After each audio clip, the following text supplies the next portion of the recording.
All right, here we are, another episode of Coffee with the Founder. Got my coffee cup, my drink, and of course we got another great guest, Dr. CHERYL E.MATIAS here to rock the mic with us. Hey Doc, listen, we're doing coffee talks as a way to introduce people to the people that are part of the WPC network, WPC family, the good work they're doing, not only when they do workshops and presentations and keynotes at conferences, but also, you know, how they came to do the work and the other work that they do long outside of the conferences. So we're glad that you can join us. Let's just start with an introduction. Who are you? What do you do? So hi, everyone. Thank you so much for having me. I've been a long supporter from the Privilege Institute. One of my publications are there, and been a fan of your work. Eddie, I've been just kind of following you. So thank you for doing the work that you do and continuing to fight the good fight. So my name again is CHERYL E.MATIAS. I am currently the 2019-2020 visiting faculty for the interdisciplinary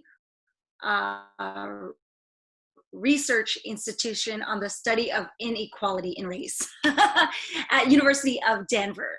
So, but I am also an associate professor at the University of Colorado, Denver as well, in the School of Education there. So it's really nice to be here. My focus in my research hits upon the emotionalities of whiteness in urban teacher education. So you can ask me more about that later. Yeah. So that's a nutshell. I'm a mother scholar of 3, you know, COVIDing amidst all of this. And a mother and doing all the work for the community, for the academy, as well as keeping smiles and hopes possible in this household. So. Yeah. Now, you have some great publications. One of your recent ones in reference to surviving Becky. I want to ask you about all of those, how that came about. But first, I want to know, how did you get to this point? Did you grow up thinking, hey, I want to be a professor and visiting scholar and publish these kinds of books and articles and reviews? I mean, how did you get to this point? Oh, wow, it's strange. As growing up as, you know, as a brown-skinned Pinay in Los Angeles, no, I never thought I would become a professor. In fact, I thought I was become a nurse, right? Like every other Filipina in the U.S., including my mother. No, I didn't have those aspirations, and know it was possible. And in fact, when I finished teaching, people forget I was a classroom teacher, both in LA Unified School District and the New York City Department of Ed, Bed-Stuy. After doing it, I really saw horrific things that teachers had to undergo in communities of color, as well as what students of colors have to undergo. So finished the PhD at UCLA with a focus in race and ethnic studies, and thought I was going to come to Colorado with like this cool stuff like critical hip hop pedagogy and culturally responsive teaching, critical race theory.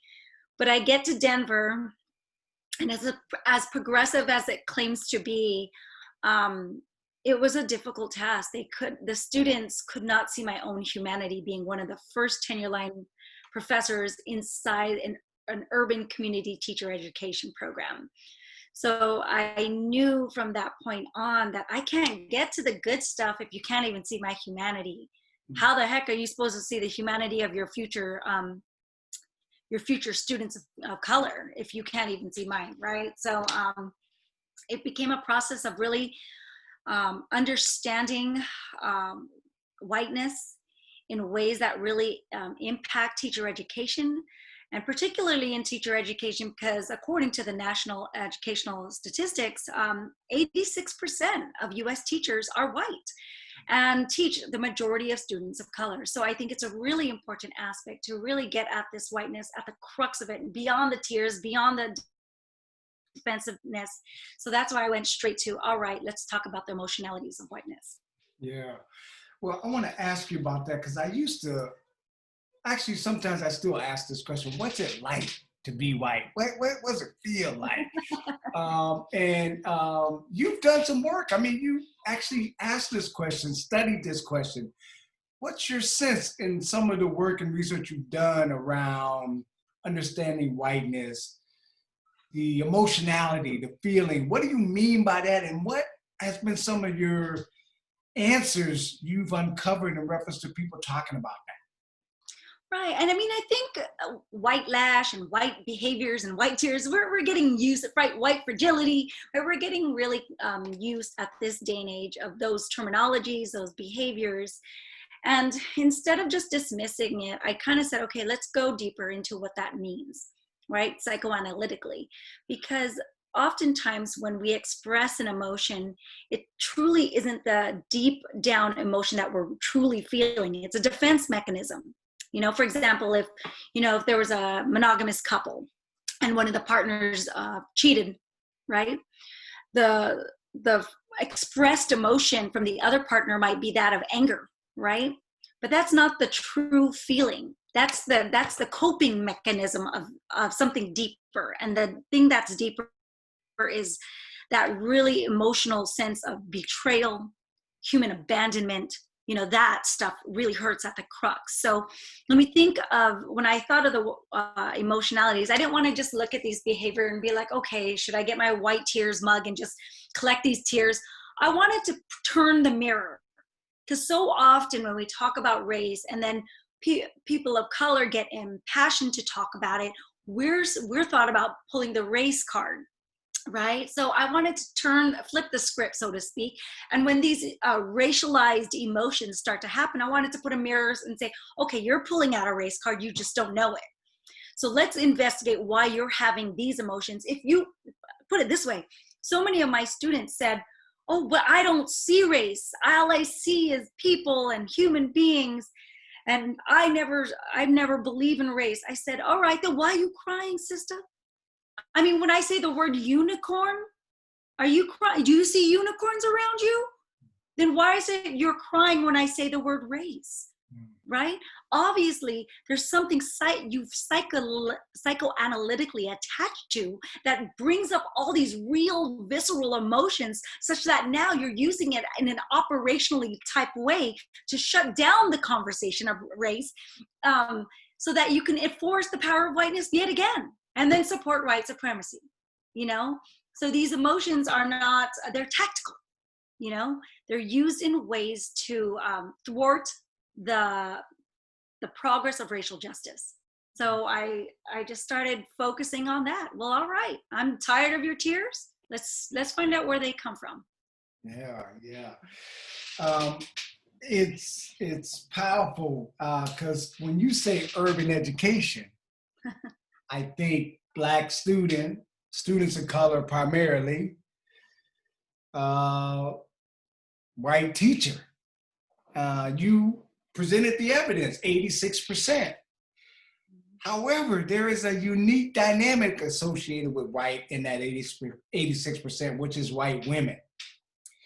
So I'm wondering, when you're talking about the emotionality, is it primarily white women you're talking about? If not, just how different is the power of a tear from a white woman from the other white teachers, whether it's males or however transgender, however else folks may identify? Absolutely. And I do talk predominantly of white females because it's the most, it occurs most in teacher education. At the same time, I have other publications. I have one article that's called The Twin Tales of Teaching and Learning About Whiteness that deals with one of my white male students and his reaction to, he didn't realize it at the time, but his reaction to me and his reaction to the expertise that I brought. So yeah, there's very different gendered responses. You know, I had one white male when I was teaching, and we were talking about race and we're talking about patriarchy, we're talking about this, and finally just pounded on the desk. He was angry, he was pissed. He's like, I don't see race or gender. I just saw an attractive Asian woman walk into the room. He was talking about me. Well, thank you, first of all. But I'm like, oh, wow, well, you really didn't see race and gender at all. So that's why I think this work is so interesting, because so often when people are doing racial justice work or anti-racism work, especially with whites, they're always focused on this. Whites need to become aware. They've been known. They know this.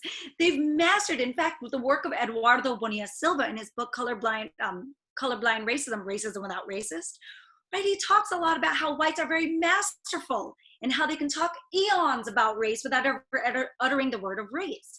So instead of focusing on becoming aware, I talk about how you need to acknowledge your suppressed knowledge of race and do it in ways that are constructive. I always say, like, I'm not focused on, oh, do you know that racism exists? I'm not focused on that. I say, because you didn't bring your Black boyfriend home. I said, because you drive around 5 Points, which is a Black community in Denver. And I'm like, oh, because you don't do, you never spent the night over your Latina best friend's house, right? And all these, because every time you're unfettered with your emotions, when anything about race comes up, you go to these white liberal justifications that you have a Black best friend, or in these times, I'm dating a Latina, or I adopted a African child, or I voted for a Black Obama.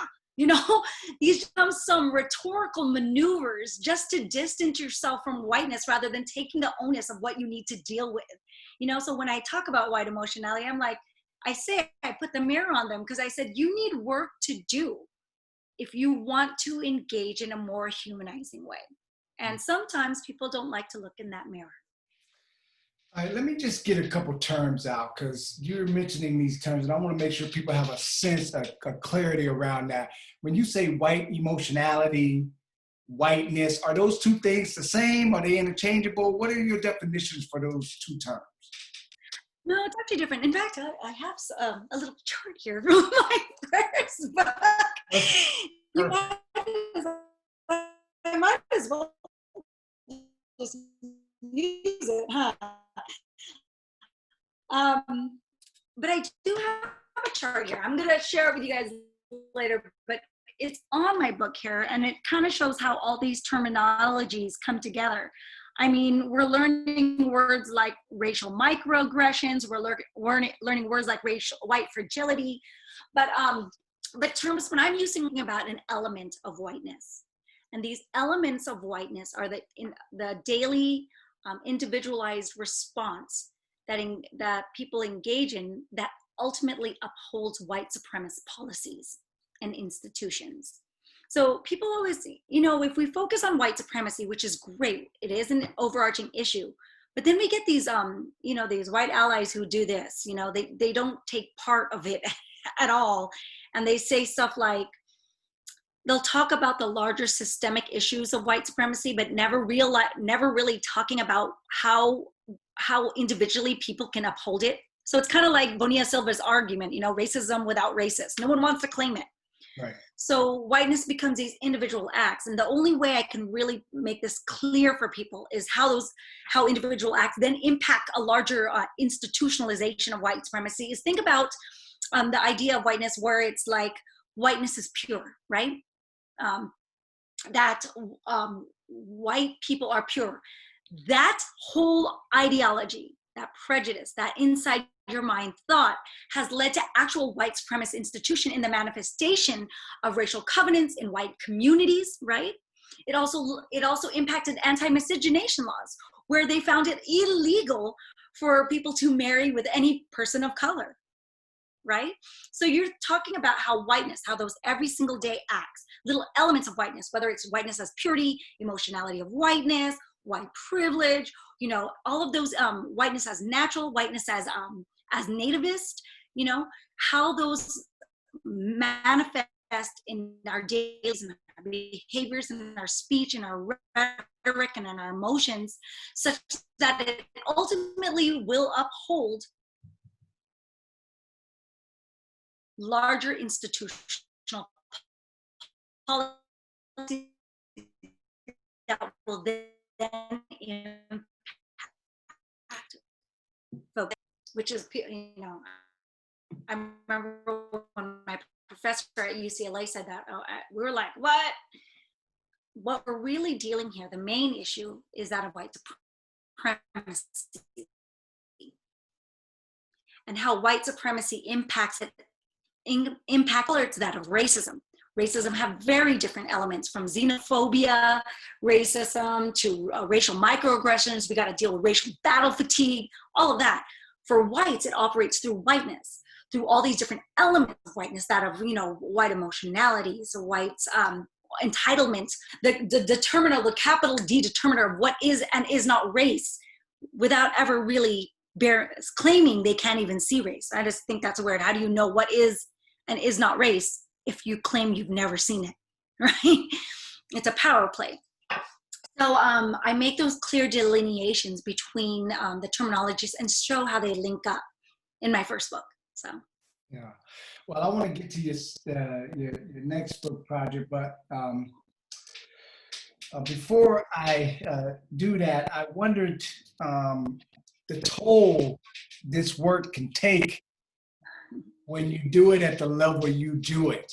Because you ain't kumbaya over there dropping nuggets around whiteness and white emotionality. So how do you take care of yourself? What does that resistance look like for you, and how do you take care of yourself?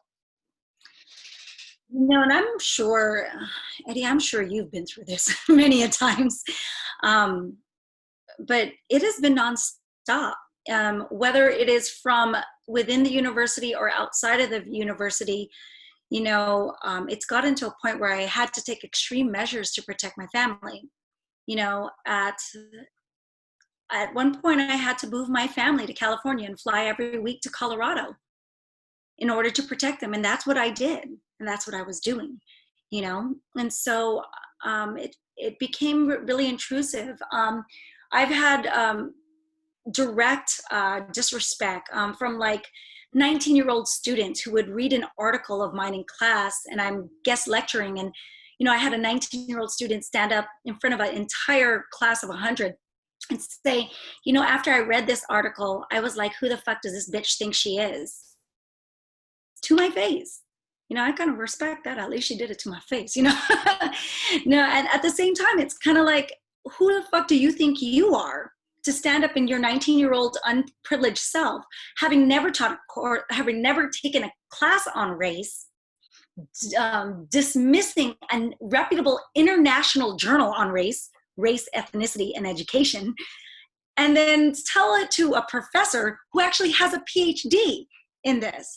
That right there is a perfect example of the emotionality of whiteness.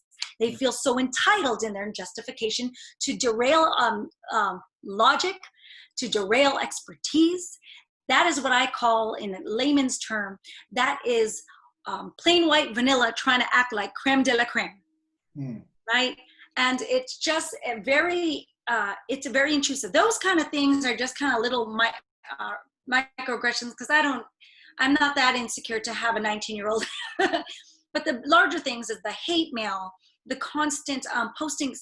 One stalker was really fixated on my son.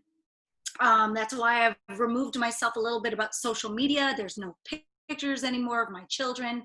I've become very protective and isolated in this work. In addition to people self-segregating from me because they don't want to be associated with that. So it's been a very difficult, when to speak truth to power and to do it in the manner which I do, which is I'm not going to sugarcoat it, because the time is now. And I am not here to play kiss ass to anyone, because I am standing on the shoulders of Black and brown folks who have done this before me. And I am not here to play nice. I am here to play real. And so just because, and I get this in teacher ed, they're always saying to me, well, you need to make sure you meet the students. The students is here, is white teachers, right? Meet the students where they're at. No one meets folks of color where they're at when they engage in racial microaggressions.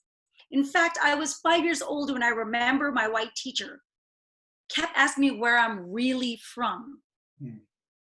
When she wouldn't accept, I'm from LA, I'm from Kaiser Permanente, Sunset, yo, for real, she wouldn't accept that answer. And so that white teacher did not meet me where I was at.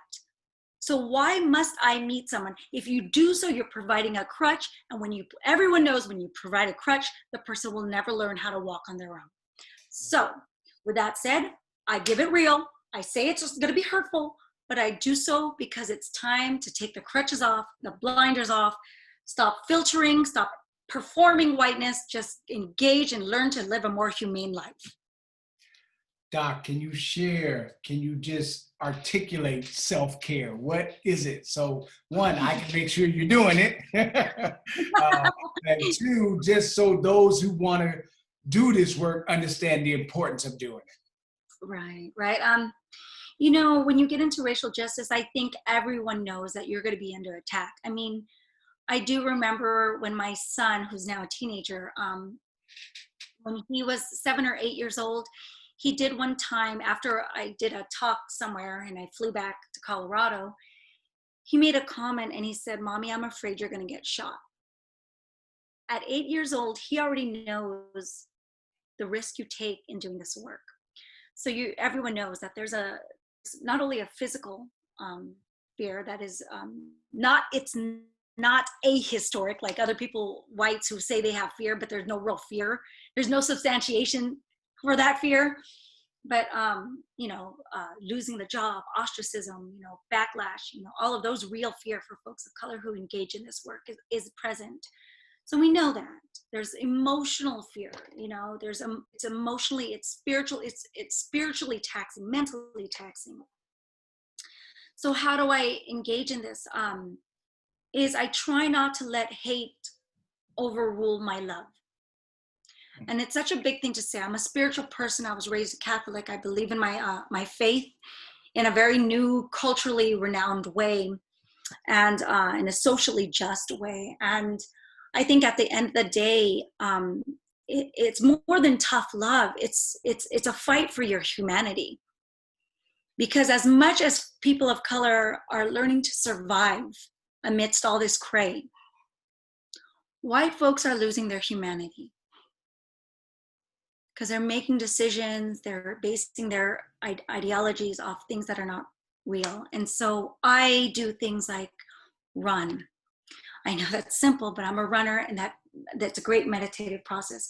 I remember the most important thing, I always have to say this, is that my children are most important, that I'm doing this for society, my love of society and my love for them. I don't let all that hate mail calling me, threatening rape for me, threatening death for me, telling me to shoot myself. I realize that is not anything about me or my work. This is a projection of someone else's insecurity in response to truth, and never has this work ever been easy when people speak truth to power. So knowing that, I realize that I'm a part of a community, that fights for humanity, even in midst of all the hate mail, the terror, the trauma. I do this because in the end, I am supported by love, I am supported by humanity, and I am supported by righteousness. And I will never falter when I know I have that on my back. Well, Doc, some people would be happy with one publication pushing the truth to power, but your badass went at another publication. Can you talk to us about Surviving Becky's? Where did the title come from? Where did the idea? What's your goal in reference to the publication of Surviving Becky? Absolutely, absolutely. So, I kind of known as the name giant. I mean, my publications from like Check Yourself Before You Wreck Yourself and Our Kids. I have that. I use Frantz Fanon's work a lot in racial psychoanalytics, and of course he wrote the book Black Skin, White Mask, and I wrote using his analysis, I wrote White Skin, Black Friend. How racial fetish is used in urban teacher education, like, oh, I love urban students of color. It becomes like that little safety pin people wears on their sleeve to say that they're not a racist, But for me, surviving Becky was a culminating process of everything I felt through in Colorado. You know, I've been there over 10 years, and I came there with hope, you know, aspiration, this new urban ed program, rapidly urbanizing Denver population, who loves Mexican food. So you figure, oh, you know, they all voted for Obama, they say. So, you know, so I get there, and I'm really disheartened with the type of white liberalism that takes place, and how many Beckys are in education and control education. They're the gatekeepers and refuse to listen to or collaborate. They've refused to collaborate with folks of color, radical folks of color. I'm going to be very careful with that, because they like to have folks of color who play blackface, you know, to their causes. But you know, I felt very, very disheartened to see all these Becky-like behaviors. So, you know, surviving Becky's became a project of many. Like after 10 years of publishing in the academic journals and publishing books, and I realized that writing has been cathartic, you know, because it identifies the trauma and the pains that we go through. And it also, if we take a moment, not just to name ourselves with identity politics, like, oh, I'm a woman, therefore I'm traumatized, or I'm a person of color, therefore I'm traumatized, but to take that trauma and really understand it with the literature, I found it to be very cathartic. So I put this project together to be cathartic, but I had to do it in a very special way, because when we speak truth to power, even through our own narratives, there are real consequences, you know, threats to others. So authors were afraid. They came at me really afraid to tell their truth. So the way I approached this is I decided, okay, well, you know, John Preston put out a book, Whiteness in Academia, across the pond in the UK. I figured, let's use fan fiction. Let's go back to our CRT roots and use parables. You know, I want characters. I want morals to the story. You know, I don't need to. I just finished actually reading a chapter in Simone Brown's Dark Matters, and talking about brownness and black skin as disembodied, right? I don't need to put your pain on blast to teach someone else. But what I can do is give you a process of understanding your own pain, healing from your own pain, and making it into a fictionalized story, character story that can be instructive to someone else. In fact, the book, even after each section, there's like a chunk like on gaslighting. And then you see stories how, and you're not talking about a specific thing. You're talking about droid Becky from outer space, or Dr. Cockley talked about the 50-foot Becky that, you know, every time she gets unfettered, she cries and turns into this 50-foot giant. And everyone, the Becky survival response team is always trying to, you know, cater to her emotional needs so that she can come back down and stop destroying everything like the Hulk. You know, they make you laugh, they make you cry. But I'm not doing it in a way that just demonizes white women. In fact, I put those questions after each section for both folks of color surviving this, as well as white women who might realize after reading these stories, dude, my bad, I'm engaging in that. You know, so how can I get better? So people who really want to engage in it. So, you know, if people are going to react to the title, whatever, that's their issue. But for folks, specifically white folks, who really want to be like, all right, they always say we need to be discomforted, then go to what comforts you and figure out why it discomforts you. Do you need to always be like in the Becky response team, always be catered to? You know, how can you take the crutch off on your own and start learning your own processes? So writing Becky's was really a culmination of my experiences of I'm well-meaning white women in education. I'm gonna go out of the limb and say they really want to see racial justice, anti-racism happen, yet are doing so in a way the intent doesn't match their impact, you know? And so how can they reflect on their own impact in the field of education in a very uncomfortable way that processes in a very real way. And at the same time, how do we, as folks of color and for allies who have engaged with other white women, right? How can they engage, how can they see these pains and learn to make it a cathartic process when they hear other people process it in almost a ridiculous way, Yeah. right? So that's why I wrote it. We all have that Becky in our life, so I figure, how do we survive it? Yeah, well, I can't wait to get my autographed copies of both books. I'll have to get you some information so I can support that endeavor.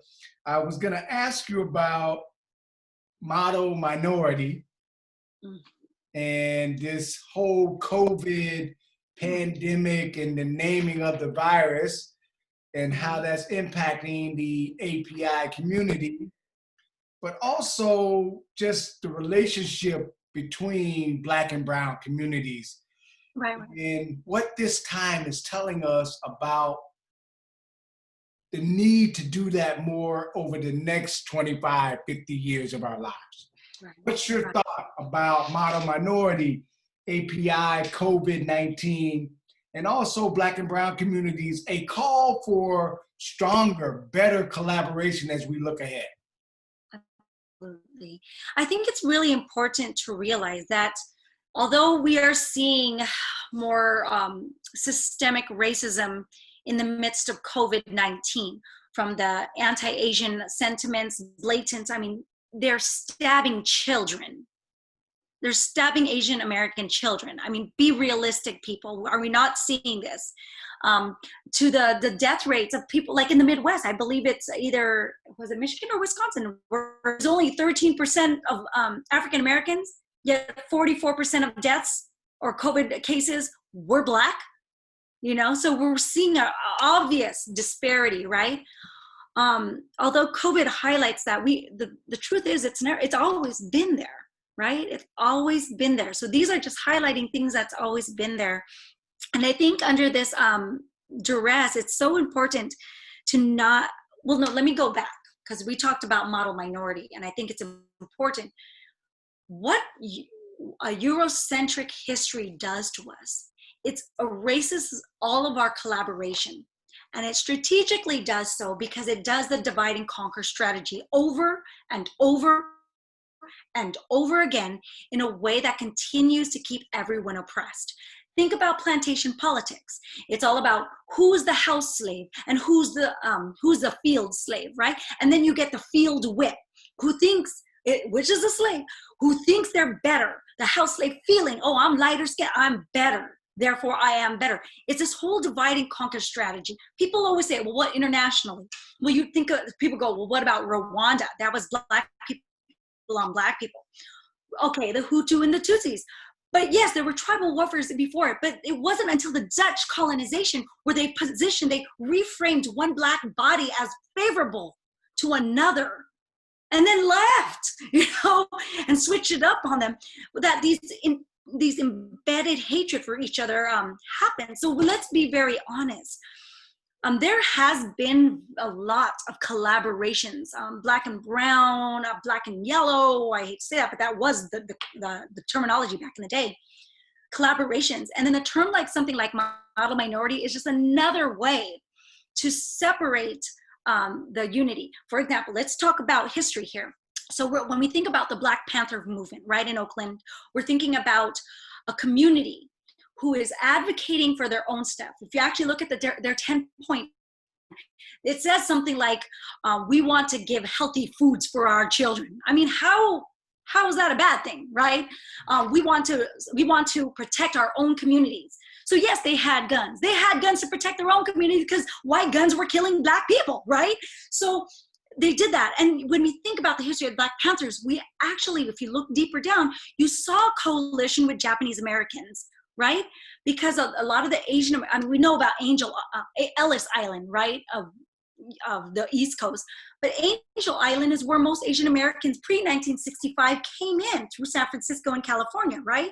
So you saw this band of Asian Americans and Blacks getting together pre-1965 because you got a lot of labor force. You got Filipinos since 1898 during the Spanish-American War, right? The US didn't take only Puerto Rico. They took the Philippines from Spain, right? King Philippines, named after King Philip of Spain. Let's get it right.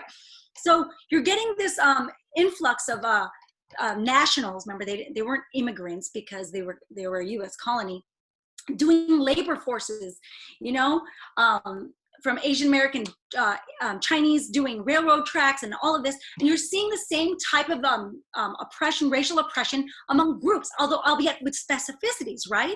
You're seeing something like the Chinese Exclusion Acts, Yellow Peril. You're seeing about the Gentleman's Agreement. This is no different from Jim Crow. This literally, they continue to do this to all of us, right? So what happens when you think about my model minority? Think historically. It started to come out after a 1967 Time magazine Whiz Kid cover, right? Where all of a sudden they're showing Asian American children like they're all super smart, right? But what they don't tell us is they're comparing apples with oranges.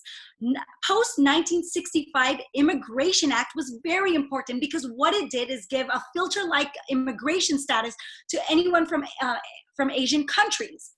So only people who are highly skilled, you couldn't get laborers anymore. So you're not comparing this, you're getting people with money and skills coming into they're only wanting that group to come into the US. So they're inoculated with capitalism and whiteness, right?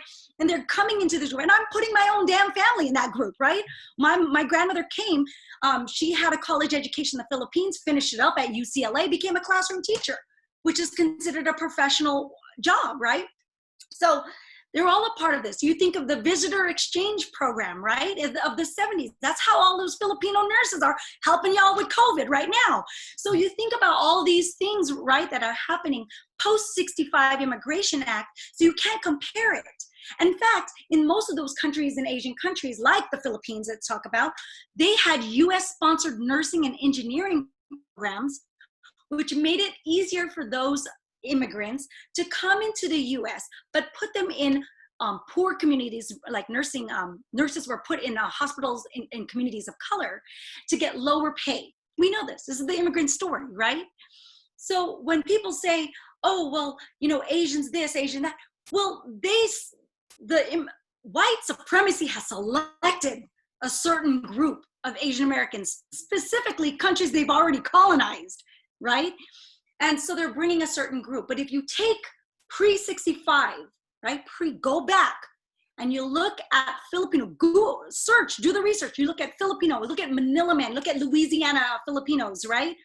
Look at the Mexipino workers, Mexican and Filipino workers on the West Coast, from fish canneries to migrant work. Look at Japanese Americans during that turn of the century. Look at Chinese Americans in San Francisco, Mamie Tate versus San Francisco Board of Education. You will see a very similar story. So when I talk about the model minority, which stems from that, it was just another divide and conquer strategy for people to feel, well, why do they have a hand up? Don't play into this racial oppression Olympics. Play onto the real discourse of history. Don't let them erase it, and learn how to engage in more unifying policies, because at the end of the day, that is actually what's moved us. So, sorry, I get passionate about speaking about that, because at the end of the day, that's what we need. We need collaborations, not only of Black and brown communities, we need white folks too. And so once everyone learns their part in this fight, then we can make better strides. The thing I've been asking people, and I hope people continue to ask one another about COVID-19, is what is this quarantine time teaching you about you? What have you learned as you've done some introspection, some reflection about yourself, and also about our nation as we look ahead, as we look at what some would call the new normal, whatever that is. But as we go forward, what are some things you're bringing out of this time to kind of spring forward? You know, looking back, and personally and nationally, right? I am a person of faults. The nation is a nation of faults. And we can only learn so much, and we can learn from our faults in a lot of ways. I'm not saying doing this work has been easy and perfect. I've made a lot of mistakes. Same with the US has made a lot of mistakes. And at the same time, I never search for me, like in this COVID time, I'm not looking for utopia. I'm not looking for going back to normalcy. What was normalcy? Me flying everywhere, not being with my kids, me constantly putting the needs of students, and the community over that of my loved ones, I think it really put a light on what matters most. And that is your own first, your own heart, your own soul, and you've got to do what's best for you. And I've made decisions, which I will announce later.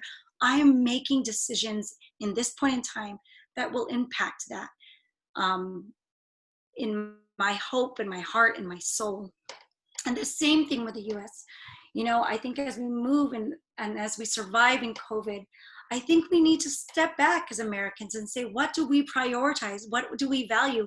You've got the sisters and brothers out there in Europe who are having 1 month vacations, right? But we become slaves to work. I mean, literally, that's the first thing as a mother scholar. I'm like, I can't get as much work done. I shouldn't be thinking that amidst COVID. I should be thinking, how am I going to survive and help my family? That's what we should be thinking. How should we come out through this as a group and as a nation? How can we think about each other's perspectives? I mean, I understand. Well, I'm in California right now, and you think about the closures, right? And people are like quick to just open up. Now I understand. There's one side of the camp who wants everyone to stay home. I get that. I'm a part of that camp. And at the same time, I can see people who are like, the small business owners can't survive if they don't open up, right? They're not getting bailouts like big corporations are. So you're seeing this, and it's about understanding that we're all scared. We're all trying to survive. And that in and of itself shows how much aligned we are in our humanity. Screw everything that we are taught about American individualism, the big house, the 2-car garage.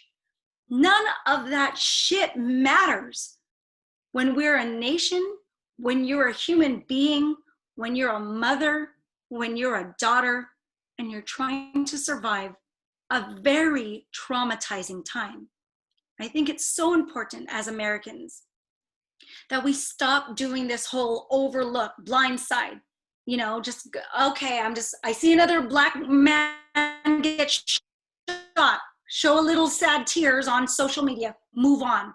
No, take the time to face this traumatic event in our lives and say, I'm human. And when we actually reach back down to that core, I'm forcing everyone, we can actually come to why we started this country in the beginning. It was the hope of freedom, right? We did it wrong, lots of mistakes. Stop having historical amnesia. Let's come together and figure out how we can move forward. So I think right now it's been a really good time to be home. I hear my children on the other side wanting lunch. So that's an. Ask you quickly, the next 10 years, I see you got some other projects cooking. I want to ask you to share with people how they can follow you, get a hold of you, learn about your work, but also what do you got cooking over the next 10 years? What some ideas, some projects, anything you're excited about? Well, I know this is not going to air until August, so I'll have a big announcement in July. But I am working on 2 other books, and one's a nerdy book. It's on critical theoretical research methods. For those of you nerds, all out. And then I'm also doing a book on white liberalism in education. So this whole liberal discourse and how it just masks the work for racial justice. Like I care, like I voted for Obama politically. It's like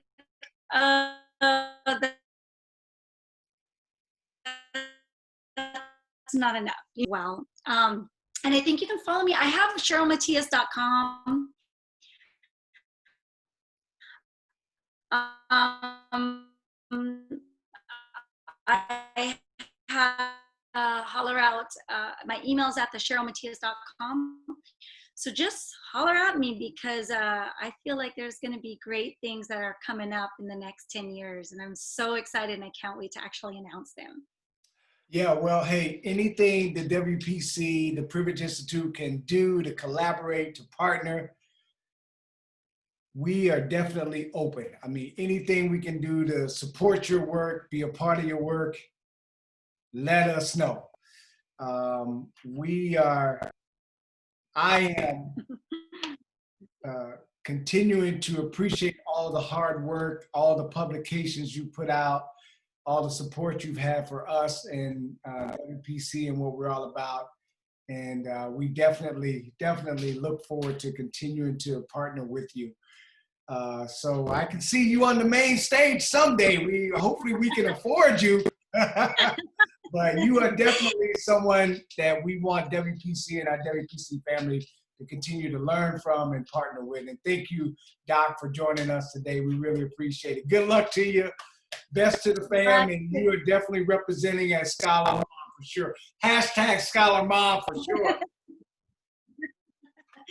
Absolutely. Thank you so much for having me. I love the work that you guys are doing. Yeah, keep in touch. Definitely want to support any way, shape, or form. So thank you. Be safe out there, guys. Be really safe.